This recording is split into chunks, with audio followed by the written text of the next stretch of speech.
For about the last year, all the talk about 5G has kind of made me yawn. Nobody could ever explain to me why I should care or what difference it was really going to make, other than it's faster than 4G. But now, as we start into 2020, and I've learned a little bit more about not just what 5G is, but how much it has the potential to change everything, I'm finally starting to freak out just a little bit about 5G. And my goal today is to help you start to freak out. In a good way, don't worry. Let's dive in.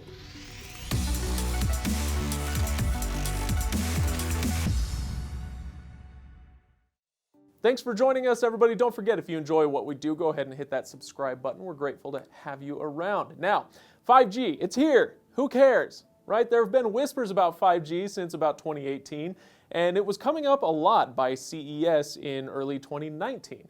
But a lot of people, like myself, were kind of disappointed by the lack of 5G throughout 2019. So, is it actually happening? Are we actually getting 5G?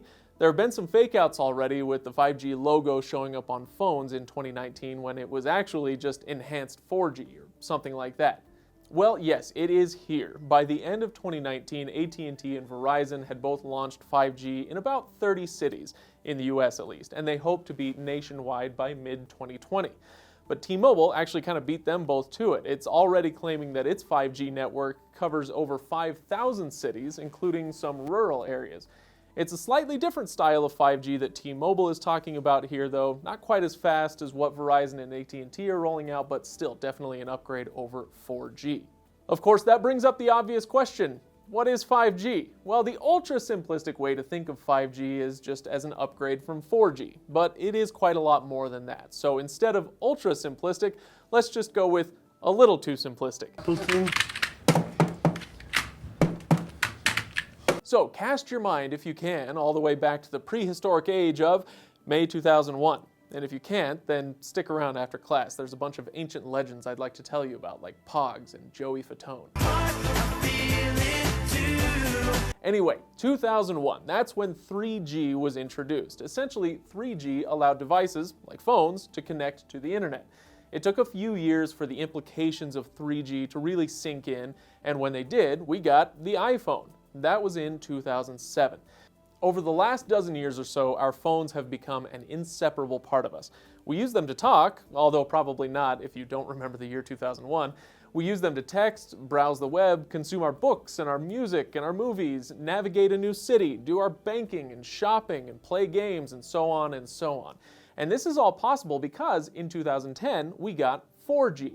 4G made networks more reliable and much, much faster. Where 3G topped out at a theoretical 7 megabits per second and was usually closer to about 3 in reality, 4G sent our theoretical speeds up to 150 or even 300 megabits per second. Again, in reality, we're all getting closer to something between 10 and 100 megabits per second, but still, that is many orders of magnitude faster than what we got from 3G, and it enabled much of what we rely on today: streaming video, ordering an Uber, sharing constantly on Instagram, whatever you do. And now here we are on the cusp of 5G. So is it really that much better than 4G? Well, yes it is. The jump from 3G to 4G made your theoretical connection about 21 times faster. And now 5G will be almost 43 times faster than 4G. Theoretically, 5G can reach speeds up to 6.4 gigabits per second. Now again, mileage will vary and most of our phones won't reach those speeds, but even if the real-world improvement is more like 10x instead of 40x, that's still a connection that's approaching or exceeding gigabit speeds on your phone. And honestly, that's not even the best part, but we'll get there in a second. For now, let's stick with our phones. So, is your current phone going to turn into a brick once all these networks are in place? No, it won't. 5G networks aren't going to replace 4G networks that we're using right now. They'll actually work side by side. So if you have a 5G phone and you can get a 5G connection, great. Your phone is going to be blindingly fast. Congratulations. But if you stray out of that 5G area, you'll simply drop back to an available 4G connection. Again, this is just like the current state of affairs with 4G and 3G.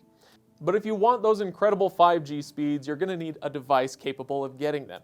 In the US, our options right now, at least, are pretty limited. Most carriers support the Samsung Galaxy S10 5G or the Note 10 Plus 5G and the LG V50 ThinkQ 5G. Now, there are a few others out there depending on your carrier, but that limited availability is going to change in 2020 thanks to Qualcomm's 5G ready processor, the Snapdragon 765. And that isn't even Qualcomm's most expensive processor, so the 765 will allow for even the non-top of the line phones in 2020 to be 5G enabled. Now pretty much everybody will be able to get into the game, not just Samsung and LG and Apple whenever they decide to get there. The TCL Pro 5G, for instance, when it rolls out later this year, is going to start at under $500. So, fast, cheap phones are great, right? But like I said, the phone thing isn't even necessarily the coolest part. Just like 4G made the smartphone a ubiquitous part of our lives, 5G will introduce more Jetsons-like technologies to the mainstream. So if you thought the iPhone was disruptive, just wait till we see what the next decade has in store. Honestly, we probably won't even know what the biggest winner is going to be since that's impossible to predict. But let's consider a few possibilities. Virtual reality and augmented reality are already here, you might think, but honestly, they kind of suck. Let's be real. To make something like augmented reality really great, it takes a massive amount of data points and extremely low latency for your connection. So this is something that's tailor-made for 5G. So those annoying AR glasses that we all thought would be coming a few years ago, well, we might all be wearing those sooner rather than later. Or what about things that you might not encounter every day? Remote surgery could mean that more people have access to the best doctors. But for that to be a reliable and widespread possibility, again, it requires massive amounts of data being shared with ultra-low latency. 5G will make that a possibility. Or what about a 5G-enabled smart farm? I swear to you, that is a real thing that is coming. A 5G-enabled smart farm could be automated to the point that it's able to produce even more food than what's currently thought possible. And lastly, consider the thing that so many of us have either been dreading or anticipating with delight: self-driving cars. In that case, the cars are pretty much there, the tech is there, but they require so many data points to be shared so quickly. It basically requires that a city be blanketed in 5G to make all of these cars talk to each other effectively. And here we are. We are on the cusp of another technological leap like we haven't seen in over a decade. Are you ready? Hit the comments, let me know what you most want from 5G, or whether you think about it at all at this point. And if you don't care right now, I promise, you will soon.